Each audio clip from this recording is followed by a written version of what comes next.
Assalamualaikum warahmatullahi wabarakatuh.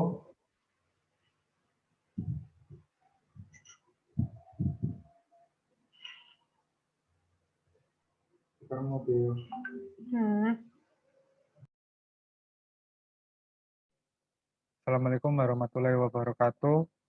Saya ucapkan terima kasih kepada dosen pembimbing yaitu Bapak Juan selaku pembimbing internal dan Pak Gunawan selaku pembimbing eksternal.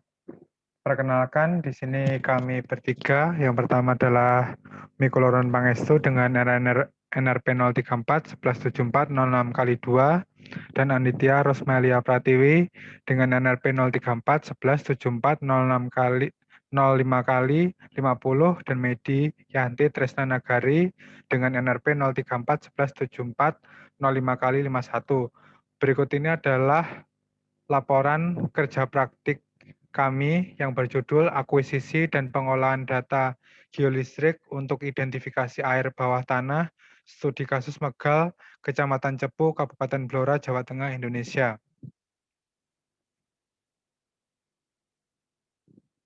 Berikut ini adalah gambaran umum dari perusahaan kami, yaitu PPSD Migas yang berada di lokasi Cepu. Kami melakukan kerja praktik di lab eksplorasi di bagian geologi. Berikut ini adalah bab 1 tentang pendahuluan, yang mana air merupakan sumber kehidupan dan menjadi kebutuhan utama bagi manusia. Setiap aktivitas manusia pasti membutuhkan air. Jumlah penduduk yang semakin banyak mengakibatkan kebutuhan akan air juga semakin banyak, mengakibatkan kebutuhan akan air juga semakin meningkat, sehingga diperlukannya eksplorasi untuk mencari sumber air baru. Maka perlu dilakukan studi terkait identifikasi air bawah tanah menggunakan metode geolistrik yang salah satunya adalah metode geolistrik dengan menggunakan konfigurasi Wiener-Schlumberger. Adapun batasan masalah pada kerja praktik ini adalah yang pertama penggunaan software Earth Imager dan ResTudy inversi. Yang kedua adalah pengolahan data geolistrik dengan menggunakan SuperSting 8. Adapun rumusan masalah pada kerja praktik ini, yang pertama adalah bagaimana cara mengoperasikan alat geolistrik multi-channel SuperSting 8. Dan yang kedua adalah bagaimana proses akuisisi geolistrik pada lokasi penelitian. Yang ketiga adalah bagaimana proses pengolahan data geolistrik menggunakan Earth Imager dan ResTudy inversi. Dan yang terakhir adalah bagaimana interpretasi hasil pengolahan data geolistrik pada lokasi penelitian. Adapun tujuan dari kerja praktik ini, yang pertama adalah mengoperasikan alat geolistrik multi-channel SuperSting 8, dan yang kedua adalah proses akuisisi dari geolistrik, yang ketiga adalah pengolahan data geolistrik menggunakan Earth Imager dan ResTudy inversi, dan yang keempat adalah interpretasi hasil pengolahan data geolistrik.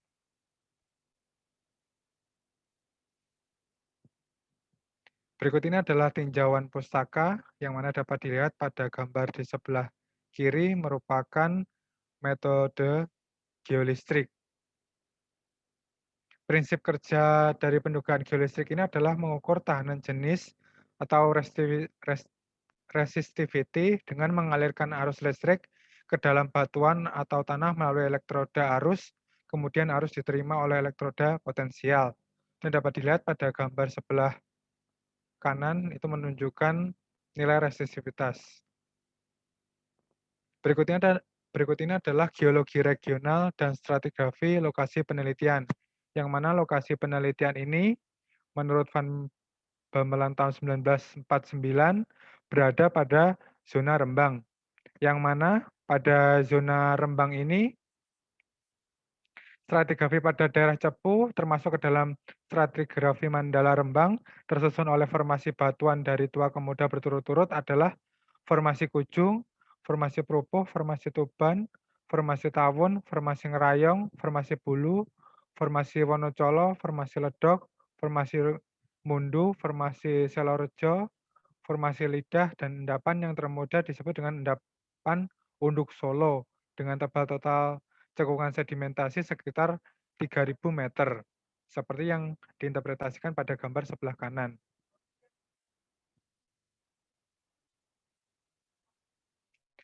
Berikut ini adalah desain akuisisi dari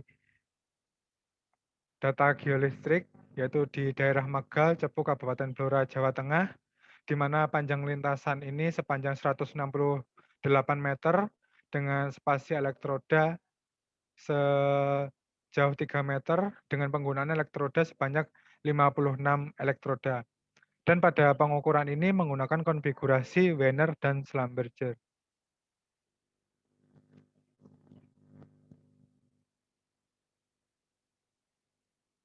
Berikut akan dilanjutkan oleh teman saya.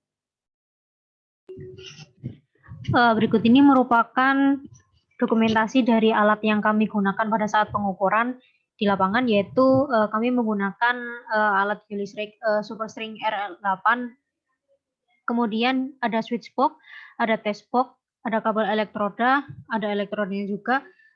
Kami menggunakan aki 12 volt, kemudian ada konektor aki, kabel adaptor, kabel konektor elektroda, ada case span. Kami juga menggunakan GPS dan juga kompas. Kemudian kami menggunakan kabel konektor superstring dari switchbox.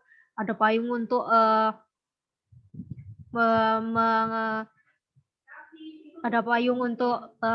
menutupi alat superstring, kemudian palu, HT dan juga meteran.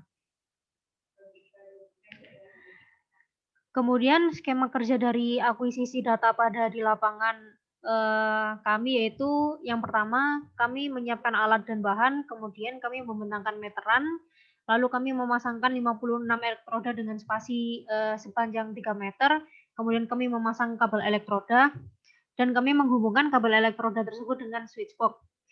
Kemudian menghubungkan superstring dengan switchbox. Kemudian kami langsung masuk ke dalam alatnya. Di alat tersebut kami setting, kemudian dilakukan tes kontak, measuring data, download data, kemudian processing. Apabila dari hasil processing tersebut hasilnya buruk, kemudian dikembalikan menjadi tes kontak. Kemudian selesai merapikan alat. Kemudian untuk skema kerja pada pengolahan data ini, kami mendownload data yang ada pada Superstring R8.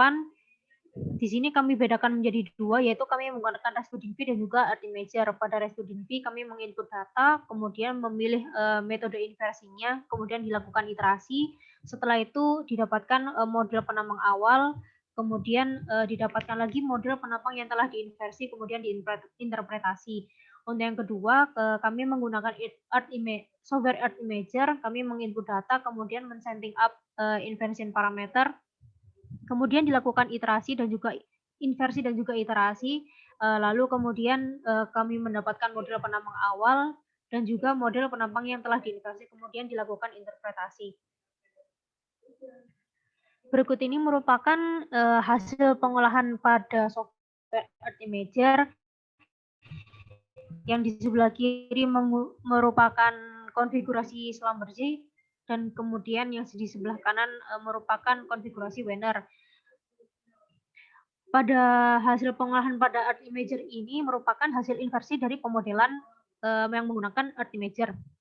Hasil inversi yang dihasilkan ini merupakan model distribusi nilai resistivitas material yang terdapat di bawah permukaan daerah pengukuran, atau kita dapat disebut dengan inverse model resistivity section, yang dapat kita lihat persebaran nilai resistivitas yang ditunjukkan pada dua model dimensi. Model yang telah dihasilkan dari proses inversi ini akan memiliki nilai residual error atau RMSE yang menunjukkan tingkat perbedaan dari pengukuran nilai resistivitas material terhadap nilai resistivitas material yang sebenarnya.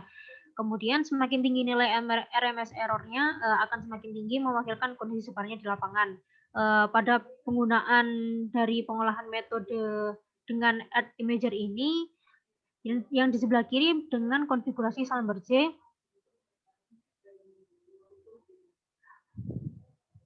dan yang di sebelah kanan menggunakan konfigurasi Wenner. Pada penggunaan Artimager ini dilakukan iterasi sebanyak 2 kali dengan nilai RMS error-nya sebesar 2,27%.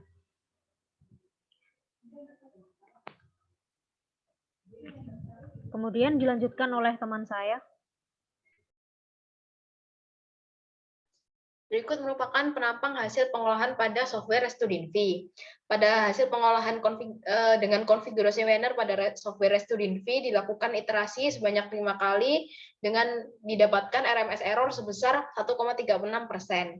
Kemudian sebelah kiri merupakan hasil pengolahan dengan software Restudinv pada konfigurasi SLAMBJ didapatkan RMS error sebesar 2,1%. Pada laporan ini yang kami gunakan untuk interpretasi adalah hasil penampang dari software Artimager, dikarenakan Artimager menghasilkan hasil yang lebih akurat karena merupakan software bawaan dari alat supersettingnya langsung. Kemudian berikut merupakan litologi daerah penelitian. Dilakukan pengeboran pada titik elektroda dengan titik range pada titik 37 sampai 38, karena pada titik tersebut mengindikasikan adanya anomali nilai resistivitas sebesar 9,48 sampai 10 ohm meter, dan pengeboran dilakukan hingga kedalaman 31,5 meter dan didapatkan hasil cutting dengan litologi seperti pada gambar berikut. Pada kedalaman 4 meter adalah litologi lempung, kemudian pada kedalaman 4 sampai 7,5 meter adalah pasir halus, pada kedalaman 7,5 sampai 24,5 merupakan lempung, dan pada kedalaman 24,5 sampai 30 merupakan pasir halus, dan pada kedalaman 30 sampai 31,5 meter merupakan pasir kasar.